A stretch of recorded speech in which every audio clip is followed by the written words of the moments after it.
சாலைகளில் கைவிடப்பட்ட பிராணிகள் கொலை செய்யப்படும் விவகாரங்களில் கடுமையான நடவடிக்கை எடுக்கப்படாமல் இருப்பதை கண்டித்து நாடாளுமன்றத்தின் முன் மீண்டும் பேரணி நடத்த பிராணிகள் உரிமை அமைப்பு திட்டம் கொண்டுள்ளது. கைவிடப்பட்ட பிராணிகள், குறிப்பாக நாய்களை கொலை செய்யும் கொடூரச் செயல்களை கண்டித்து பிப்ரவரி 24 இப்பேரணியை நடத்த திட்டம் கொண்டுள்ளதாக மலேசிய பிராணிகள் சமூக நல அமைப்பின் பிரதிநிதி எஸ். சசிகுமார் கூறினார்.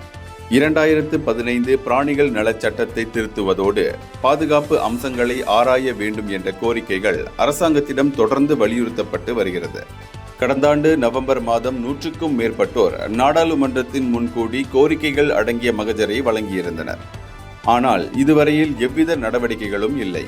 பிராணிகளுக்கு எதிராக மேற்கொள்ளப்படும் இக்கொடூரச் செயலை கண்டிக்கவோ நடவடிக்கை எடுக்கவோ அமலாக்க தரப்பு தயாராக இல்லாத பட்சத்தில் மீண்டும் தெரு போராட்டத்தை நடத்துவதை தவிர எங்களுக்கு வேறு வழி இல்லை. கைவிடப்பட்ட பிராணிகளின் எண்ணிக்கையை குறைக்க மனிதாபிமானம் இல்லாமல் அமலாக்க தரப்பினர் எடுக்கும் நடவடிக்கைகளை அரசாங்கம் கண்டும் காணாதது போல் இருந்து வருகிறது.